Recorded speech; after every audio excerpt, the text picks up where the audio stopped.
Ready to take your Capcut videos from static to stunning with dynamic speed ramps that'll grab your viewers' attention. First, open Capcut and import the video clip you want to edit. Tap on New Project and then select the video from your camera roll. Tap Add at the bottom right. Once your clip is on the timeline, look for the speed option at the bottom of the screen. It looks like a speedometer. Tap it. You'll see the options normal and curve. Tap on curve. This is where the magic happens. Capcut provides several preset speed curve templates like montage, hero, bullet time, and more. Experiment with these to see if any fit your vision. Tap on one to apply it.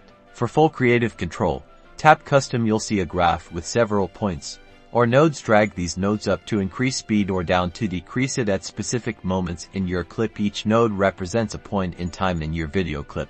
Dragging a node upwards makes that section of the video faster. The higher you drag it, the faster it becomes. Conversely, dragging a node downwards slows that section down. This is perfect for emphasizing key moments. To create smoother transitions between speed changes, toggle on the smooth cut option. This will help blend the different speeds seamlessly.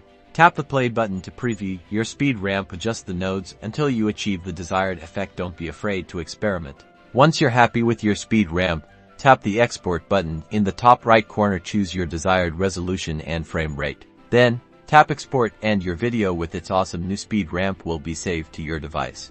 Now you know how to create stunning speed ramps in Capcut.